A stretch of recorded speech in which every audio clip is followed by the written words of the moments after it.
ഇനി നമുക്ക് chemical composition of membranes പഠിക്കാം. That means what are the chemical constituents of a cell membrane? As I already told you, cell membrane major constituents are lipids and proteins, and there are carbohydrates also in the cell membrane.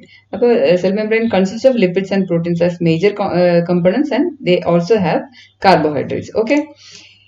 First we'll discuss about the membrane lipids.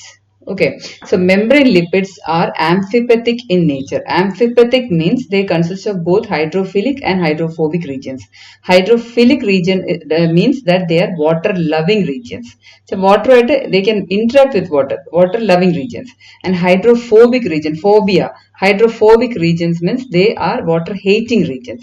So membrane lipids are amphipathic because they have water loving, and that is polar head, and non-polar tail, that is hydrophobic regions. Okay, now there are three main types of membrane lipids, which includes phospholipids, glycolipids, and cholesterol. Let us discuss each of them briefly.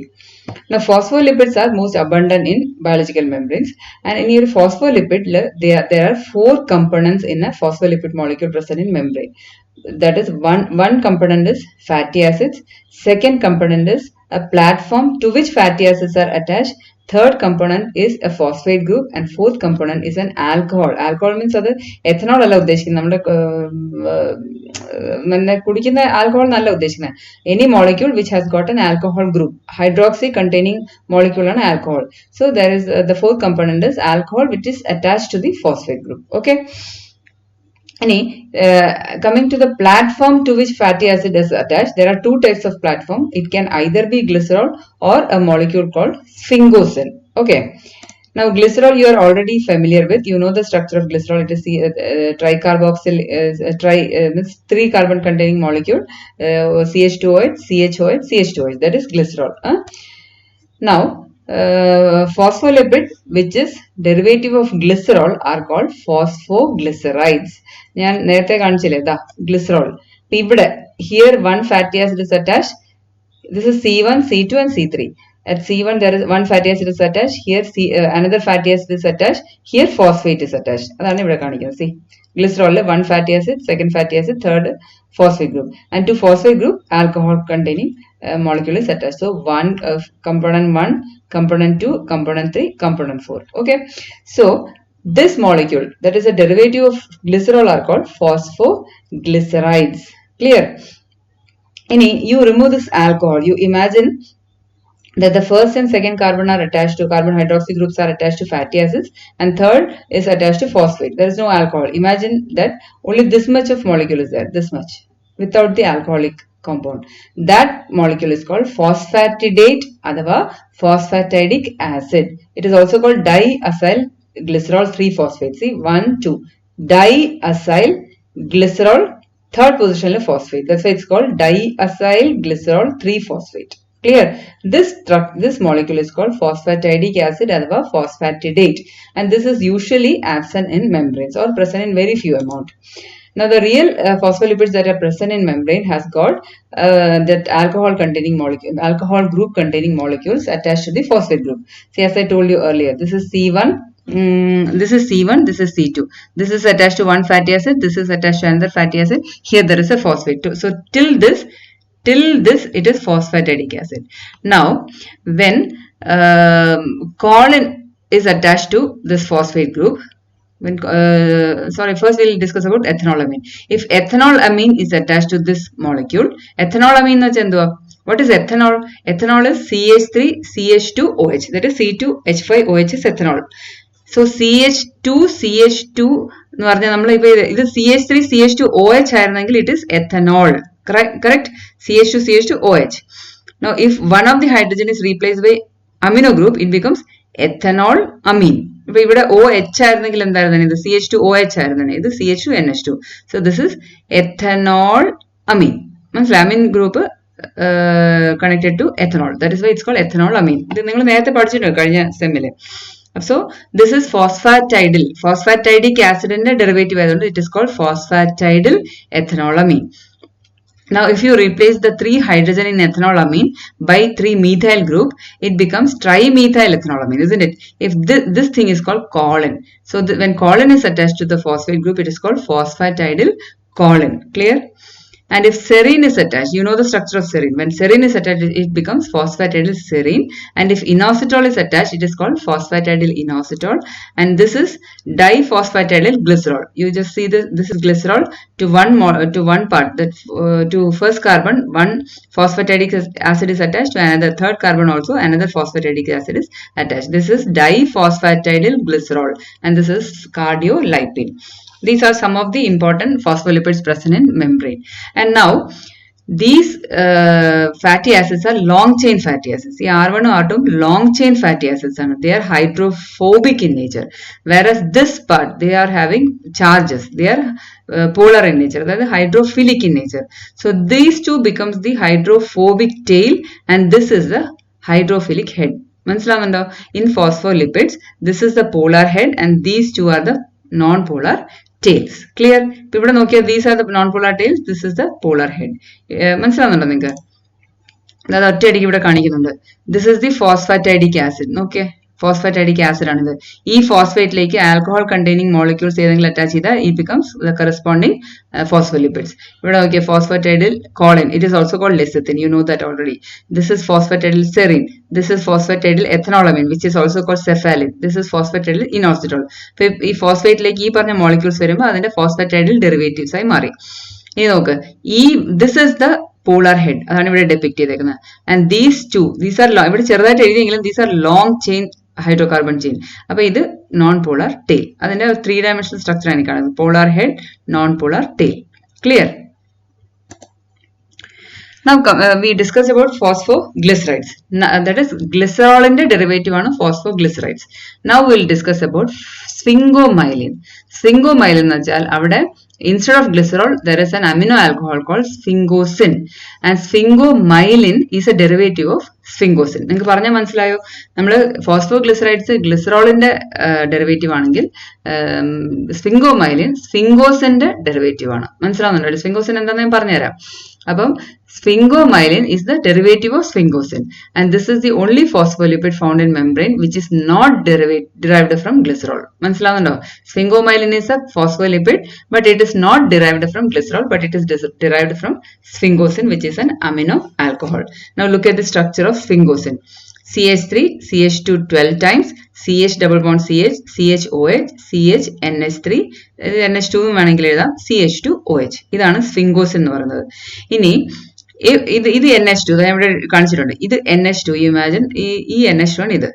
അത് ഒരു fatty ആസിഡുമായിട്ട് acyl മറ്റേ fatty ആസിഡായിട്ട് react ചെയ്തെന്നിരിക്കട്ടെ.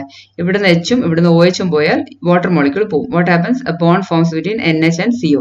It becomes RCONH. That is shown here. RCONH. So if a long chain fatty acid is attached to this NH2, okay, that becomes a ceramide. That becomes a ceramide. Now, if to this alcohol group of sphingosine, if a phosphatidyl choline is attached, this is not phosphatidyl choline, phosphocholine. Phosphocholine. ഇത്രയും ഭാഗത്തിന് phosphocholine എന്ന് പറയും. ഇത് choline ആണ്, ഇത് phosphate group ആണ്. അപ്പോൾ phosphocholine ഈ പറഞ്ഞ hydroxy ഗ്രൂപ്പിൽ അറ്റാച്ച് ചെയ്താൽ it becomes sphingomyelin. So this is the structure of sphingomyelin. ഈ myelin ഷീത്തിലൊക്കെ ഉള്ള ലിപ്പിഡ് ആണ്. It protects the nerves. Understand? Myelin sheath ഉള്ള protection of nerve cells ആണല്ലോ. അപ്പം ഈ പ്രൈമറി ആൽക്കഹോൾ ഞാൻ വീണ്ടും പറയാണ്, സ്ഫിംഗോസിന്റെ NH2 ഗ്രൂപ്പിലേക്ക് ലോങ് ചെയിൻ ഫാറ്റി ആസിഡും ഹൈഡ്രോക്സി ഗ്രൂപ്പിലേക്ക് if phosphocholine is attached, it becomes sphingomyelin. Look at the structure. ഇതാണ് ഒരു സ്ഫിംഗോസിന്റെ ലോങ് ചെയിൻ. ഞാൻ ഇവിടെ നോക്ക്. This is a long chain, isn't it? This is one long chain. Now this is another long chain. നമ്മളിവിടെ short ആയിട്ട് എഴുതിയെങ്കിലും this R is a long chain hydrocarbon. So this becomes another long chain, and this becomes, what is it? Polar head. So this is the polar head. This is one tail, and this is another tail. This R is long chain hydrocarbon. So this becomes non-polar tail. അതാണ് ഇവിടെ depict ചെയ്തേക്കുന്നത്. കണ്ടോ? Polar ഹെഡും non polar ടെയിലും. ഫോസ്ഫോലെസത്തിന് ഇവിടെയും ബാക്കി രണ്ടും non polar tail. Clear? Now is the second class of membrane lipid, that is glycolipid. That name itself indicates that they have got sugar in their structure, that is sugar containing lipid or carbohydrate containing lipids. So all the glycolipids in animal cells, they are derivative of amino alcohol sphingosine, whose structure we have already looked into. Now ഇവിടെ നോക്കിയേ, നമ്മുടെ ആ OH ഗ്രൂപ്പിൽ സ്ഫിംഗോമൈലിനിൽ ഈ OH നിങ്ങൾ നേരത്തെ ഓർക്കുന്നില്ലേ, നമ്മൾ തിരിച്ചെഴുതിയിരുന്നു, അത്രേ ഉള്ളൂ. ഇവിടെ OH ഫോസ്ഫോകോളിൻ ആണ് അറ്റാച്ച് ചെയ്തിരുന്നത്, isn't it? Sphingomyelin. Instead of phosphocolin, if galactose or glucose are attached, it becomes a glycolipid. Clear? I'll show this structure here. See, this is sphingosine, this is ceramide. So in ceramide, if this portion, this primary hydroxyl group is attached to a carbohydrate, glucose or galactose, it becomes a glycolipid. And in this case, if it is galactose or glucose, it is a cerebroside. This is called a cerebroside. Clear? See, if the ceramide is attached to a galactose or any other monosaccharide, it is a cerebroside. And if a branched carbohydrate is attached here, it is more complex glycolipid. Branched chain carbohydrate like sugar is attached here, it becomes ganglioside. You understand the difference between ceramide, cerebroside and ganglioside, right? Ceramide എന്താന്ന് വെച്ചാൽ ആ OH group free ആയിട്ടിരിക്കുന്നത്, cerebroside എന്ന് വെച്ചാൽ OH is attached to a sugar molecule, monosaccharide, and ganglioside primary hydroxyl group is attached to a branched chain carbohydrate. Okay, most of the time in glycolipids, these carbohydrates are oriented towards extracellular side of the membrane. You know that membrane has got two sides. ഇത് ഒരു വട്ടത്തിൽ ഒരു cell membrane ആണെങ്കിൽ, outside the cell is the extracellular side, inside is the cytosolic side. Understand? Cytosolic side വെച്ചാൽ അകത്തോട്ടുള്ള side, extra cellular side വെച്ചാൽ സെല്ലിന്റെ പുറത്തോട്ടുള്ള side. ആ സെല്ലിന്റെ പുറത്തോട്ടാണ് ഈ പറഞ്ഞ കാർബോഹൈഡ്രേറ്റിനെ ഓറിയന്റ് ചെയ്യുന്നത്, പക്ഷെ അകത്തോട്ടില്ല. അതുകൊണ്ടാണ് നമ്മുടെ cell membrane asymmetric in nature എന്ന് പറയുന്നത്. മനസ്സിലാകുന്നുണ്ട്? ഈ കാർബോഹൈഡ്രേറ്റ് ആണ് അതിനെ അസിമെട്രിക് ആക്കുന്നത്. ക്ലിയർ? ഇനി third category of membrane lipid is cholesterol. Cholesterol, you already know, it is a lipid based on spheroid nucleus. എന്നിട്ട് അതിന്റെ ഒരു സ്പെഷ്യൽ ആയിട്ടുള്ള ഒരു സ്ട്രക്ചർ ആണല്ലോ. I'll show you what it is. But most of the animal cell consists of cholesterol. 50% of the lipid is cholesterol, and it is absent in plant cells and bacterial cells. അതുകൊണ്ടല്ലേ നമ്മൾ plant products, vegetarian food is safer because it doesn't have cholesterol എന്ന് പറയുന്നത്. But cholesterol ഒരു requirement ആണ്. Cholesterol എപ്പോഴും ദുഷ്ടനല്ല, വില്ലനല്ല. അത് പല സ്ഥലത്തും എന്താ പറയാ, ഹീറോ ആയിട്ട് വർക്ക് ചെയ്യുന്ന. കൊളസ്ട്രോളിൽ നിന്നാണ് വൈറ്റമിൻ ഡി ഉണ്ടാക്കുന്നത്, കൊളസ്ട്രോളിൽ നിന്നാണ് സ്റ്റിറോയിഡ് ഹോർമോൺസ് എല്ലാം ഉണ്ടാക്കുന്നത്. മനസ്സിലാവുന്നല്ലോ? അപ്പൊ cholesterol is required. But if അത് കൂടുതലായല്ല problem. So plant cells and bacterial cells are devoid of cholesterol. Clear? Now let us look at the structure of cholesterol. See, this is the structure, and only this portion is polar in cholesterol. Rest of it is non-polar part. So this is also amphipathic in nature. അപ്പൊ ഇവിടെ എങ്ങനെയാണെന്ന് വെച്ചാല് this hydroxy group, they this hydroxy group orient itself towards this membrane surface. Because membrane surface it is interacting with water. So this is oriented towards membrane surface, and rest of the cholesterol molecule is embedded into the lipid bilayer because this is non-polar in nature. This is a bulky structure, isn't it? A bulky structure. But this plays a very important role in membrane fluidity. But fatty acid chains in a movement in interfere in the bhagavani bulky structure. We'll discuss about membrane fluidity later. Now we have discussed about membrane lipids already, under which comes the phospholipids. Phospholipids in a case phosphoglycerides sphingomyelin പഠിച്ചു. രണ്ടാമത് നമ്മൾ പഠിച്ചത് glycolipids. അതിനെ കീഴിൽ ceramide basic structure പഠിച്ചു, then cerebroside and ganglioside പഠിച്ചു. മൂന്നാമത് cholesterol പഠിച്ചു. Next comes the membrane carbohydrate, the second component of chemical component of a membrane. So membrane carbohydrate എന്ന് പറഞ്ഞാൽ 2 to 10% of membrane is carbohydrate. അതില് ആ ഉള്ള കാർബോഹൈഡ്രേറ്റിന് 90% is glycoprotein and rest is glycolipid. Glycolipid we have already discussed. അതിന്റെ കീഴിൽ വരുന്നതാണ് cerebroside and ganglioside, because glycolipids are carbohydrate which are linked to lipid of the membrane, that is glycolipid. We have already discussed that. That is what is it? Cerebroside and ganglioside. About glycoprotein, glycoproteins are carbohydrates attached to the proteins present in the membrane. Okay, but proteins have got amino acids, you know that. But how are carbohydrates are attached to the proteins in the membrane? Proteins have got the amino acid asparagine, and asparagine, you just recollect the structure of asparagine, അല്ലെങ്കിൽ നിങ്ങളുടെ book നോക്കി മനസ്സിലാക്കുക. It has got nitrogen in it. അതിന്റെ സ്ട്രക്ചറിൽ nitrogen ഉണ്ട്. ആ നൈട്രജനുമായിട്ട് നമ്മുടെ carbohydrate link ചെയ്താൽ ഒരു ഗ്ലൈക്കോസൈഡിക് ലിങ്ക് എന്ന് നമ്മൾ പറയും. കാർബോഹൈഡ്രേറ്റ് ലിങ്ക് ചെയ്യുന്ന ആ ബോണ്ടിനെ പറയുന്നത് ഗ്ലൈക്കോസൈഡിക് ലിങ്ക് ആണ്. അപ്പൊ അത് നൈട്രജനുമായിട്ട് ലിങ്ക് ചെയ്താൽ it is called N linkage. N linked glycoprotein ആണ്. Understand?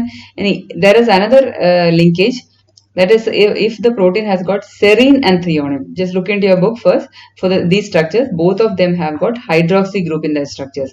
Appa hydroxy groupilottaanu carbohydrate attach cheyyunnengil it becomes O-linked glycoproteins. So glycoproteins are two types, as N-linked glycoproteins and O-linked glycoproteins. In N-linked glycoproteins, the carbohydrates are attached to nitrogen of asparagine, and in O-linked glycoproteins, the carbohydrates are attached to oxygen of serine and or threonine. Clear? ഇനി ഇതിന്റെ ഒരു importance, ഗ്ലൈക്കോലിപ്പിഡ്സിന്റെ ഒരു importance എനിക്ക് ഇവിടെ ഒന്നും പറയാതെ പറ്റത്തില്ല. എന്ന് വെച്ചാൽ യു നോ ദാറ്റ് ബ്ലഡ് ഗ്രൂപ്പ്സിനെ കുറിച്ച് നിങ്ങൾക്ക് അറിയാം. ബ്ലഡ് ഗ്രൂപ്പ്സ് നമ്മൾ ഏതൊക്കെ ബ്ലഡ് ഗ്രൂപ്പ്സ് ഉള്ള blood group A B and O. നിങ്ങളുടെയൊക്കെ ബ്ലഡ് ഗ്രൂപ്പ് ഏതാന്ന് നമ്മൾ ഇത് പറയുമ്പോൾ ഒന്ന് മനസ്സിൽ കാണുന്നത് എ ആണോ ബി ആണോ എ ബി ആണോ ഒ ആണോ. അപ്പൊ എങ്ങനെയാണ് ഒരാൾ ഇതിൽ ഏത് ബ്ലഡ് ഗ്രൂപ്പ് ആണെന്ന് തീരുമാനിക്കപ്പെടുന്നതെന്ന് ചോദിച്ചാൽ, C on RBC membrane surface, every RBC has got one of these structures. This is basic structure. You look at this basic structure. Okay, if to this structure N-acetyl galactosamine is attached, that those persons who have RBCs with this structure will be A blood group. Understand? In those people who have got galactose attached to this structure, to this basic structure, they become B blood group. നിങ്ങൾക്ക് പറഞ്ഞ മനസ്സിലായോ?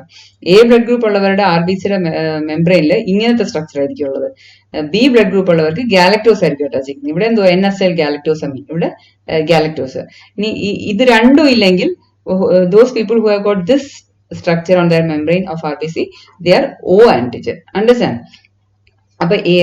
This difference in blood groups is the presence or absence of an enzyme called transferase. A group those people with A blood group have got transferase which transfers N-acetyl galactosamine. B they have transferase which transfers galactose, and O doesn't have either of the transferase. മനസ്സിലായോ? ഇനി ഇത് രണ്ടും ഉള്ള ആൾക്കാരുണ്ട്, അവർ AB ആയിരിക്കും. ഇത് രണ്ടും ഇല്ലെങ്കിൽ O ആയിരിക്കും. ബേസിക് സ്ട്രക്ചർ മാത്രമാണെങ്കിൽ they are O type blood group. അപ്പോൾ this glycolipid is very important. ഞാൻ പറഞ്ഞതാണ്, എൻ്റെ ഒരു എക്സാമ്പിൾ പറഞ്ഞതാണ്. ഇനി coming to membrane proteins. Membrane proteins, they belong to three classes: integral protein, peripheral protein and lipid anchored protein. മനസ്സിലായി? നിങ്ങൾ you just note down, lecture note എഴുതണം ഇത് പഠിക്കുന്നതിനൊപ്പം തന്നെ. അപ്പോൾ integral protein, peripheral protein and lipid anchored protein. So integral protein, വാക്കി തന്നെ അതിന്റെ അർത്ഥമുണ്ട്, ഇന്റഗ്രൽ ആണ്. ആ മെംബ്രെയിൻ ലിപ്പിഡ് ബൈലെയറിൽ എംബഡ് ചെയ്തേക്കുന്ന പ്രോട്ടീൻ ആണ് integral protein. Okay, they are also called transmembrane protein because they transverse through the membrane. A lipid bilayer they transverse through it. That's why they are called transmembrane protein. Okay, and the hydrophobic part of the integral protein are embedded within the lipid bilayer, whereas the hydrophilic portion of the proteins are protruding outside. So some integral proteins are transversing only once, some transverse more than once. This transverse thrice, and I had discussed about 7 transmembrane helix earlier, isn't it? They transverse 7 times. 1, 2, 3, 4 അങ്ങനെ 7 പ്രാവശ്യം transfers ചെയ്യും. They are very important in signal transaction. അപ്പോൾ അവിടെയും hydrophilic region of the protein protrude outside the membrane. It might be cytosolic side or extracellular side, and the hydrophobic part of the proteins are integrated into the lipid bilayer. നിങ്ങൾക്ക് clear ആയോ പറഞ്ഞത്? അവിടെ നമുക്ക് ഒരു example പറയാതെ പറ്റത്തില്ല. നമ്മുടെ RBC, in case of RBC, there is a protein called glycophorin A. Okay, glycophorin A യുടെ സ്ട്രക്ചർ ആണ് കാണുന്നത്. See, this much is hydrophobic in nature. Glycophorin ഇത്രയും ഭാഗം hydrophobic, so they embed into the lipid bilayer. Rest is hydrophilic in nature. But this is extracellular side of the membrane. This is cytosolic side of the membrane, like cytoplasmic side of the membrane. അപ്പോൾ ഇതിനകത്ത് കുറെ carbohydrate molecules ഒക്കെ attach ചെയ്തിട്ടുണ്ട്. They are rich in sialic acid. Molecules called sialic acid, which is negatively negative in charge. And because of this glycophorin A, the RBCs are negative in charge. നിങ്ങൾക്ക് മനസ്സിലായി പറഞ്ഞത്. ഇപ്പൊ നമ്മുടെ ബോഡിയിൽ വളരെ മെലിഞ്ഞ കാപ്പിലറീസ് ഉണ്ട്, വളരെ narrow capillaries are there, and RBC smoothly flow through the capillaries. And why don't they clog here and there? എന്തുകൊണ്ടാണ് അതിങ്ങനെ കെട്ടിക്കിടക്കാത്തത്? ക്ലോഗ് ചെയ്യാത്തതിന്റെ റീസൺ എന്ന് വെച്ചാൽ RBCs, one RBC and another RBC അവർ റിപ്പൽ ചെയ്യും. Why? Because they have got negative charge around them, and this negative charge is imparted by glycophorin A. So all the RBC cells have got negative charge around them because of the sialic acid present in glycophorin A, which is present in the membrane of RBC. Clear? So this is an integral protein in RBC, glycophorin A. അടുത്തത് peripheral protein. Peripheral protein എന്ന് വെച്ചാൽ they are entirely located. ഇപ്പൊ integral protein എന്ന് വെച്ചാൽ അതിന്റെ ഒരു ഭാഗം മാത്രം, part of it is protruding outside the membrane. But peripheral protein is entirely located outside the cell, whether it is extra cellular side or cytosolic side. Wherever it is completely present outside the membrane. Clear? But it may be non-covalent interaction. They either interact with the lipids of the membrane or with the integral protein. See, ഇവിടെ ആണെങ്കിൽ lipids ആയിട്ട് interact ചെയ്തത്, non-covalent interaction ആണ് കേട്ടോ. ഇവിടെ ആണെങ്കിൽ integral protein ആയിട്ടാണ് interact ചെയ്തേക്കുന്നത്. So these are peripheral membrane protein. ഇതൊരു എക്സാമ്പിൾ, ഇത് RBCയുടെ മെംബ്രെയിൻ ആണ് കാണുന്നത്. കണ്ടോ, ഇതെല്ലാം പെരിഫറൽ പ്രോട്ടീൻസ് ആണ്. അതിന്റെ ഒരു എക്സാമ്പിൾ ആണ് ഈ RBCക്കകത്തുള്ള മെംബ്രെയിൻ സ്കെലിട്ടൺ. ഈ മെംബ്രെയിൻസ് എന്ന് വെച്ചാൽ അതിനൊരു ഒരു സ്ട്രക്ചറിന് ഒരു മെക്കാനിക്കൽ സപ്പോർട്ട് കൊടുക്കുന്നത് എപ്പോഴും അതിലുള്ള മെംബ്രെയിൻ പെരിഫറൽ പ്രോട്ടീൻസ് ആണ്. അതിന്റെ ഒരു എക്സാമ്പിൾ ആണ്. അതിന്റെ ഒരു എക്സാമ്പിൾ നിങ്ങൾ വേണമെങ്കിൽ എഴുതി, ഇവിടെ ഞാൻ എഴുതിയിട്ടില്ല. സ്പെക്ട്രിൻ എന്ന് പറയും, SPECTRIN, spectrin. It is an example of peripheral protein which provides mechanical support to the RBC membrane. ഇവിടെ RBCയുടെ സ്ട്രക്ചറായി കാണുന്നത് ബൈകോൺകേവ് ഡിസ്ക് ഷേപ്ഡ് സ്ട്രക്ചർ. അപ്പൊ അതിന്റെ മെംബ്രെയിന്റെ സ്ട്രക്ചർ ഇവിടെ നോക്കിയാൽ you can see integral protein, you can see peripheral protein. Clear? So you can see glycophorin also. അതിലുള്ള negative charge important സാധനങ്ങളാണ് ഇതെല്ലാം. ഇപ്പൊ നിങ്ങൾ കാണിച്ചതേ ഉള്ളൂ. ഈ third category of membrane protein, that is lipid anchored protein. ഇവിടെ മാത്രമേ ഉള്ളൂ. ഇപ്പൊ പെരിഫറൽ പ്രോട്ടീൻ എന്ന് പറഞ്ഞാൽ they are non covalently linked to the lipid bilayer or the integral protein. But lipid anchored protein, they are covalently bound to the membrane. Understand? That's why it's called lipid anchored protein. That is also present either on the extracellular side or on the cytoplasmic side. അതിന്റെ ഒരു example ആണ് GPI protein, GPI anchored protein. GPI എന്ന് വെച്ചാൽ glycosyl phosphatidyl inositol. So you have heard about phosphatidyl inositol. അപ്പൊ മെംബ്രെയിനിൽ ഒരു phosphatidyl inositol ഉണ്ടെങ്കിൽ അതിലേക്ക് this carbohydrate is attached. അല്ല, അതിലേക്ക് ഈ പ്രോട്ടീൻ is attached. ഗ്ലൈക്കോസിൽ ഇപ്പൊ ഈ കാർബോഹൈഡ്രേറ്റ് ഇവിടെ ഉണ്ട്, ഫോസ്ഫേറ്റൈഡിൽ ഇനോസിറ്റോൾ ഉണ്ട്. അത്തരത്തിലുള്ള സ്ട്രക്ചറിൽ if the protein is anchored എന്ന് വെച്ചാൽ covalently bound, this is GPI protein. But scrappy protein, I have not given the example here. Scrappy protein is an example for that. SCRAPIE. Scrappy protein is example for GPI protein or GPI anchored protein. There are proteins which are anchored to the membrane hydrocarbon also. ഇങ്ങനെ membrane ഹൈഡ്രോകാർബണിലേക്ക് anchor ചെയ്ത് കോവാലന്റ്ലി bound ആയിട്ടുള്ള membrane ഹൈഡ്രോകാർബണിലേക്ക് കോവാലന്റ്ലി bound ആയിട്ടുള്ള പ്രോട്ടീൻസും ഉണ്ട്. This is on the cytoplasmic side. These are also lipid anchored protein. So what is the difference between peripheral protein and lipid anchored protein? Peripheral protein is interacting with the lipid bilayer by non-covalent interaction, whereas lipid anchored proteins are connected by covalent interaction. Clear ആയാലോ? ഒന്നുകൂടെ നമുക്ക് ഓടിച്ചിട്ടൊന്ന് റികളക്ട് ചെയ്യാം. മെംബ്രെയിനിൽ there are three components: lipids, proteins and carbohydrates. Lipids again classified into phospholipids, glycolipids and cholesterol. Phospholipid again classified into phosphoglycerides and sphingomyelin. And glycolipids are derivatives of sphingosine. They are classified into, means under them comes the cerebroside and ganglioside. പിന്നെ വരുന്നത് peripheral protein ആണ്, carbohydrate ആണ്. കാർബോഹൈഡ്രേറ്റിന്റെ കീഴിലാണെങ്കിൽ അത് ഗ്ലൈക്കോലിപ്പിഡും ഗ്ലൈക്കോപ്രോട്ടീനും ഉണ്ട്. ഗ്ലൈക്കോലിപ്പിഡ് ആണെങ്കിലാണ് സെറിബ്രോസൈഡും ഗാംഗ്ലിയോസൈഡും വരുന്നത്. Glycoprotein ആണെങ്കിൽ N linked ഉണ്ട്, O linked ഉണ്ട്. N ലിങ്ക്ഡ് ആണ് അസ്പാരജിനുമായിട്ട് അറ്റാച്ച് ചെയ്തേക്കുന്നത്. O ലിങ്ക്ഡ് ആകുമ്പോൾ സെറീനും ത്രിയോണിനുമായിട്ട് അറ്റാച്ച് ചെയ്തേക്കുന്നത്. പിന്നെ നമ്മൾ പ്രോട്ടീൻസിന്റെ കാര്യത്തിൽ പഠിച്ചു 3 classification: integral protein, peripheral protein, lipid anchored protein. അതിന്റെ എക്സാമ്പിൾസ്.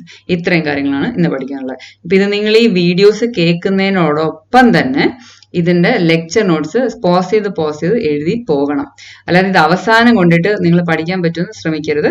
അത് ബുദ്ധിമുട്ടായിരിക്കും. നിങ്ങൾ അതിന്റെ ലെക്ചർ നോട്ട്സ് ഇതിന്റെ ഒപ്പം തന്നെ എഴുതി പോകണം. എഴുതിയിട്ട് അത് അസൈൻമെന്റ് ആയിട്ട് സബ്മിറ്റ് ചെയ്യണം. ക്ലിയർ?